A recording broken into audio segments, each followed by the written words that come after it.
Welcome to நீங்கள் பாலகிருஷ்ணன். இன்றைக்கி நம்ம பார்க்க போகிறது பார்த்திங்கன்னா ஒரு முக்கியமான டாபிக் குணா கேஸ் பற்றி பார்க்க போகிறோம். இது பார்த்திங்கன்னா அந்த காலத்தில் உள்ள மகாபாரதோடு தொடர்புடையது. அது இல்லாமல் பார்த்திங்கன்னா இந்த இடம் ரொம்ப ஃபேமஸான இடம். ஸோ பிரிட்டிஷ் அது ரூல் பண்ணாங்களா அந்த காலகட்டத்தில் இந்த இடம் ரொம்ப ஃபேமஸாக இருந்துச்சு. இதை பற்றி சில டீட்டெயில்ஸ் உள்ளே போய் பார்க்கலாம். வாங்க வீடியோக்குள்ளே போகலாம். அதுக்கு மேலே நம்ம சேனலை சப்ஸ்கிரைப் பண்ணுங்கள். நீங்கள் கொடுக்குற சின்ன சப்ஸ்கிரிப்ஷன் போன்ற பெரிய வீடியோக்கள் மேக் பண்ணுறதுக்கு நமக்கு ரொம்ப ஹெல்ப்ஃபுல்லாக இருக்கும். வாங்க வீடியோக்குள்ளே போகலாம். பார்த்தீங்கன்னு வச்சுக்கோங்க, குணா கேவ்ஸ் இது எங்கே இருக்குன்னா கொடைக்கானல் இருக்குது. கொடைக்கானல் பக்கத்தில், அதாவது மீன்ஸ் மதுரையிலேருந்து ஒரு 150 கிலோமீட்டர்ஸ் அந்த டிஸ்டன்ஸில் பார்த்தீங்கன்னா கொடைக்கானல் இருக்குது. அதுலேருந்து ஒரு 6-7 கிலோமீட்டர் டிஸ்டன்ஸில் குணா கேவ்ஸ் இருக்குது.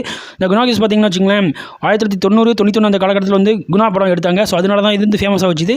இப்போ பார்த்தீங்கன்னா ஒரு அடர்ந்த காட்டுக்குள்ளே இருக்குது. அதாவது இதுக்கு மேலே நம்ம வீடியோ போட்டிருக்கோம். பார்த்தீங்கன்னா மதுக்கட்டான் சோலை, அந்த மதுக்கட்டான் சோலை அப்படிங்கிற அந்த ஏரியாவுக்குள்ளே தான் இருக்குது. எதுக்குன்னு பார்த்தீங்கன்னா இது இந்த இடத்துல என்ன நடக்குன்னு யாருக்குமே தெரியாது. ஸோ இலைத்தலைகள்லாம் சேர்ந்துருக்கும். அடியில் நம்ம அதாவது பூமியோட சர்ஃபேஸே பார்க்க முடியாது. மண் இருக்கா, இதோட கல் இருக்கா, சகதி இருக்கான்னு தெரியாது. ஸோ அதில் இதில் டெப்த்தான ஏரியாக்களும் இருக்குது. ஸோ அந்த சகதிக்குள்ளேயும் நம்ம அந்த இலைத்தலைகளையும் நம்ம கால் வச்சு பார்க்கும்போது உள்ளே டெப்த்தாக போயிட்டே இருக்கும். ஸோ நம்மளுக்கு என்ன நடக்குன்னு நம்மளுக்கு தெரியாது. அந்தளவுக்கு ப்ரெடிக்ட் பண்ண முடியாத ஏரியா இந்த இடத்துல இருக்குது. ஸோ இந்த இடத்துல தான் குணா கேவ்ஸ் இருக்குது. குணா கேவ்ஸுங்கிறது பார்த்தீங்கன்னா 2 பாறைகள் சேர்ந்தது. இது என்ன சொல்லுவாங்கன்னா, நம்ம பிரிட்டிஷ் எல்லாம் உள்ளவங்க என்ன சொல்லுவாங்கன்னா பார்த்தீங்கன்னா டெவில் கிச்சன் அப்படிம்பாங்க. ஸோ எந்த இடத்துலலாம் அதாவது ராக் அந்த பெரும் பாறைகள் மனுஷனுக்கு ஆபத்தாக இருக்கோ அதை என்ன சொல்லுவாங்கன்னா டெவில் கிச்சன் சொல்லுவாங்க. ஸோ இது ஆங்கிலேயர்கள் அந்த காலகட்டத்திலே ஒரு 203 ஆண்டுகளுக்கு முன்னாலே ஆண்டிருக்காங்க. ஸோ அதில் உள்ளவங்க அவங்க மதுரையில் இருக்கும்போது அவங்க மதுரைன்னு சொல்ல அவங்களுக்கு வாய்க்கு வராது. ஸோ மதுரை அப்படிம்பாங்க. அப்படிங்கும்போது அந்த இடம் ரொம்ப ஹாட்டாக இருக்கும்போது ஏதாவது ஒரு இடம் தேவை அப்படிங்கும்போது அவங்க சூஸ் பண்ணியிருக்காங்க. சூஸ் பண்ணும்போது கொடைக்கானலுக்கு போயிருக்காங்க. ஸோ கொடைக்கானல் போகும்போது பார்த்தீங்கன்னா அவங்களுக்கு ஓரளவு நல்ல கம்ஃபர்டபுளாக நல்ல கூலிங்காக இருந்திருக்கு. அதனால இவங்க என்ன பண்ணியிருக்காங்கன்னா அதை சூஸ் பண்ணியிருக்காங்க. அதுலேருந்து பார்க்கும்போது மேலே மலைகளுக்கு மேலே பார்க்கும்போது பார்த்தீங்கன்னா ஒரு 200-300 கிராம மக்கள் வாழ்ந்து பார்த்துருக்காங்க. அப்புறம் அந்த இடத்துல இம்ப்ளிமெண்ட் பண்ணி அப்புறம் நல்லா இது பண்ணி அப்புறம் ஓரளவு அதை கொண்டு வந்திருக்காங்க. ஸோ அதனால முதல்ல அந்த குகையை கண்டுபிடிச்சனால அது ஃபஸ்ட்டு தற்காலிகமாக வேறு பேர் வச்சு அழைச்சிருந்தாங்க. ஆனால் நம்ம 90-91 இந்த காலகட்டத்தில் அதாவது இந்த படங்களில் குணா படத்தை ஃபஸ்ட்டு ஷூட் பண்ணனால அது ஃபேமஸாக வச்சு அதனால் குணா கேவ்ஸ்னு சொல்லி போட்டிருக்காங்க. இங்கே பார்த்தீங்கன்னா மதிக்கட்டான் சொல்லின்னு சொல்லுவாங்க. இந்த இடத்துல பார்த்தீங்கன்னா அதாவது ஆட்கள் நடமாட்டமாக இருக்காது. இதில் இந்த காட்டுக்குள்ளே போனவங்க திரும்பினதே கிடையாது. அந்த மாதிரியான ஒரு ஏரியா இது. ஒரு 12-13 பேர் அஃபிஷியலாக இறந்துருக்காங்க அப்படின்னு நடிச்சிருக்காங்க. அன்அஃபிஷியலாக நிறைய பேர் இறந்துருக்காங்க. ஆனால் எத்தனை பேர் இறந்தாங்கன்னு தெரியாது. ஸோ இந்த மாதிரியான சூழ்நிலையில் இருந்துகிட்டு இருக்குது. ஸோ இது பார்த்திங்கன்னா இந்த குணப்படம் எடுக்கும்போது அவங்க ஷூட்டிங் போயிருக்காங்க. ஆனால் ஷூட்டிங் ஸ்பாட்டில் அவங்களுக்கு கரெக்டாக இல்லாதனால இன்னும் அதிகமாக இன்னும் படத்துக்கு தேவையான ஷூட்டிங் ஸ்பாட் வேணும் அப்படின்னு தேடுறதுனால ஒரு 6-7 கிலோமீட்டர் உள்ள ஒரு கைடு கூட்டு போயிருக்காங்க. ஓகே அப்படின்னு சொன்னால் இந்த இடத்த செலக்ட் பண்ணி கமல் சாரும் சந்தனபாரதி சார் சூஸ் பண்ணியிருக்காங்க. பார்த்திங்கன்னா இந்த படத்தை ரொம்ப சிரமப்பட்டு தான் எடுத்திருக்காங்க. ஏன்னா காலைல ஒரு 5 மார்னிங் எந்திக்கிறது, ஒரு 4 to 5 மணிக்கு எந்திக்கிறது, அப்புறம் அங்கே போய் சேர்றது ஒரு 8-9 மணிக்கு போய் சேர்றது, அப்புறம் அங்கே டிஃபன் சாப்பிட்டுட்டு அங்கே சன் செட் ஆகிறதுக்கு முன்னால் ஒரு 5-6 மணிக்கு முன்னால் பேக்கப் பண்ணணும். ஸோ அந்த பிட்வீன் அந்த கேப்பில் அவங்க சாப்பாடு சாப்பிட முடியாத சூழ்நிலை இருந்துச்சு. அந்த மாதிரி நிறைய கஷ்டப்பட்டு தான் படத்தை எடுத்தாங்க. பட் அந்த படம் பார்த்திங்கன்னா 2 ராக்கு தான் இருக்கும். அதில் 2 பெரும்பாறைகள் இருக்கும். அது பக்கத்தில் ஒரு சின்ன கேமாக இருக்கும். அந்த கேவ் தான் இதில் இருக்கும். ஸோ இந்த மாதிரி பார்த்திங்கன்னா இந்த படம் நல்லா எடுத்திருக்காங்க கஷ்டப்பட்டு. ஆனால் படம் ஓடிச்சுன்னு பார்த்திங்கன்னா அந்த காலகட்டத்தில் இதுக்கு இணையாக தளபதி படம் இந்த படமும் இறக்குனாங்க. ஆனால் அந்த படம் அதிகமாக ஓடலை.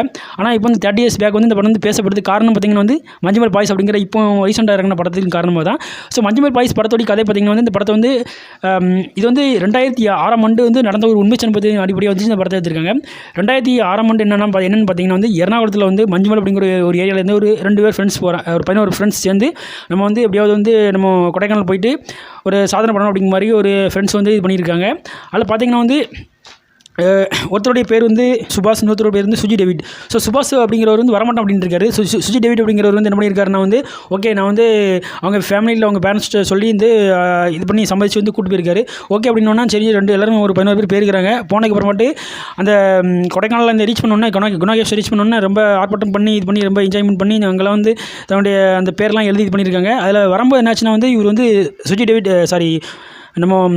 இவர் சுபாஷுங்கிறவர் உள்ளே மாட்டிக்கிட்டாரு. மாட்டின பிறகு பள்ளத்தில் விழுந்துருந்தாரு. ஸோ அவர் மிக்க நிறைய பேர் போராடுதாங்க ஃப்ரெண்ட்ஸாக முடியல.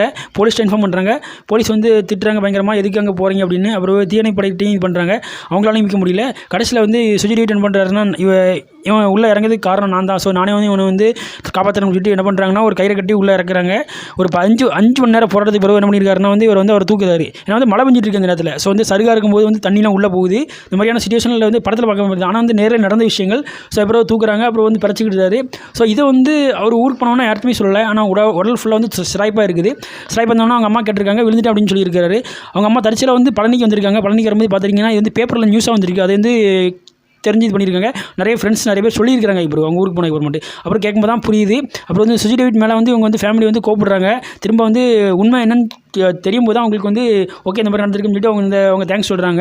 இந்த மாதிரி நடந்த விஷயங்கள் தான் இது. ஸோ அதுக்கப்புறம் பார்த்திங்கன்னா வந்து இது வந்து படமாக எடுக்க வந்து நிறைய டேரக்டர்ஸ் ட்ரை பண்ணாங்க. 2018 இவர் நம்ம சுதாகரம் ட்ரை பண்ணுறாப்புல. அப்புறம் அவர் 2-3 படங்கள் எடுத்திருக்காரு. நல்லா ஹிட் அடிச்சிருக்கு மலையாளத்தில். அதுக்கப்புறம் வந்து இந்த படத்தை எடுத்து அதுக்கப்புறமாட்டு தான் ஒரு 6-7 வருஷம் போராட்டத்துக்கு அப்புறம் தான் இந்த படத்தை எடுத்திருக்காரு. அப்போது கூட வந்து இந்த படத்தை வந்து ஒரு சில இதெல்லாம் வந்து ஷூட்டிங் வந்து கொடைக்கானல் எடுத்துகிட்டு மிச்சி இதில் வந்து ஷட்டிங் எடுத்து அவங்க என்ன பண்ணியிருக்காங்கன்னா போட்டிருக்காங்க. ஸோ இந்த படம் தான் இப்போ பெருசாக பேசப்படுது. பார்த்திங்கன்னா வந்து பெரிய லெவலில் உள்ள ஏரியா தான். ஏன்னா வந்து இது வந்து சாதாரணமாக உள்ள ஏரியா கிடையாது. இதை நம்ம சொல்கிறது மதிக்கட்டான்னு சொல்கிறீங்கன்னா மதிக்கட்டான். ஸோ வந்து நம்ம அந்த இடத்துல பண்ணால் என்ன நடக்குன்னு தெரியாது. இல்லை பார்த்திங்கன்னா யூக்கலிப்டிஸ்ன்னு சொல்லுவாங்க. அந்த யூக்கலிப்டிஸ் தான் அந்த ட்ரீஸ் தான் அதிகம். ஏன்னா இது வந்து ஆஸ்திரேலியா நியூசிலாந்துலேருந்து வந்து இப்போ இல்லை முன்னாலேயே வந்து விதைகள் போட்டாங்க விளைக்காரங்க. அங்கே ஃபாரின்ஸ்லேருந்து தான் கொண்டு வந்து இந்த விதைகள் போட்டு இந்த மரத்தெல்லாம் வளர்த்துருக்காங்க.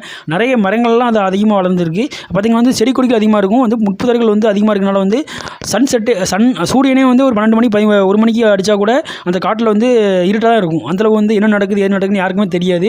ஸோ சில அந்த ஷூட்டிங் ஸ்பாட்டில் வந்து குணப்படத்தில் நடக்கிற சில ஷூட்டிங் ஸ்பாட்டில் கூட கேமராலாம் ஒர்க் ஆகும் அப்படிங்கிற மாதிரி சொன்னாங்க. ஏன்னா அமானுஷங்கள் இருக்கா இல்லையான்னு தெரியாது.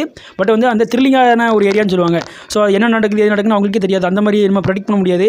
ஸோ இது வந்து இந்த காடு வந்து ரொம்ப வாசனை திரவியங்கள் நிறைஞ்சதாக இருக்கும். ஸோ மூலிகைகள் வந்து நம்ம போகிற நேரத்தில் வந்து நம்மளுடைய மைண்டை வந்து அந்த இடத்துல வந்து அப்சைக்கிள் பண்ணிடும். ஸோ வந்து இது பண்ணிடும் என்ன நடக்குது ஏது நடக்குன்னு தெரியாது. அது மாதிரி சில பிரச்சனைகள் இருக்குது. ஸோ இதனால் வந்து அந்த இடத்துல யார் போனாலும் சரி தான் கொஞ்சம் பாதுகாப்பாக இருக்கும் அப்படிங்கிற மாதிரி தான் வந்து போலீஸ் அனௌன்ஸ்மெண்ட் பண்ணியிருப்பாங்க. ஸோ அது மீறி போனோம்னா நம்முடைய உயிருக்கு நம்ம தான் கேரண்டி. ஸோ இந்த மாதிரியான ஏரியாக்கள்லாம் இருக்குது. ஸோ இது வந்து உண்மையாக பார்த்திங்கன்னா இது வந்து மகாபாரத்தோடு தொடர்புடையது. ஏன்னா மகாபாரத்தில் வந்து பாண்டவாஸ்ன்னு சொல்லுவாங்களா. ஸோ அவங்க வந்து அதாவது என்னென்னா வந்து மறைஞ்சிட்டு இருக்கும்போது அவங்க வந்து ஒரு சில குறிப்பிட்ட காலங்கள் வந்து மறைஞ்சு வாழ்ந்தாங்க. அந்த மறைஞ்சு வாழும்போது வந்து இந்த குகையை தான் யூஸ் பண்ணியிருக்காங்க அப்படிங்கிறது வந்து மகாபாரதத்தில் வந்து சொல்லப்பட்டிருக்குது. ஸோ அது வந்து ஒரு சின்ன டாப்பிக்காக நம்மளுக்கு தெரியுது. ஏன்னா ஒரு நடந்த சம்பவத்தை அடிப்படை தான் அந்த படத்தை வந்து எடுத்திருக்காங்க. ஸோ இந்த மாதிரி வந்து நடந்திருக்கு. ஸோ இது வந்து உங்களுக்கு சொல்லணும்னு தோணுச்சு. ஸோ இந்த வீடியோ வந்து உங்களுக்கு மேக் பண்ணேன். ஸோ பிடிச்சிருந்தா ஃப்ரெண்ட்ஸுக்கு ஷேர் பண்ணுங்கள். இதே போன்ற மற்றொரு வீடியோ உங்களை சந்திக்கும் முறை உங்களிடம் விடைபெறுவது உங்கள் நண்பன் வேலிங்க பாலசன். தேங்க்யூ. Hats of.